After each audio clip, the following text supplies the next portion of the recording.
Zəhmətinlə böyütmüsən, nəfəsinlə isitmisən, bu dünyaya gətirmisən, yeganə varlıqsan Allah.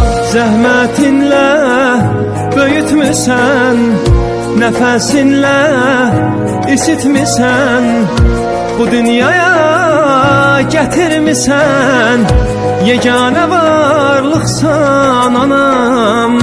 Yeganə varlıqsan anam. Gecələr layla deyənim, şad günümə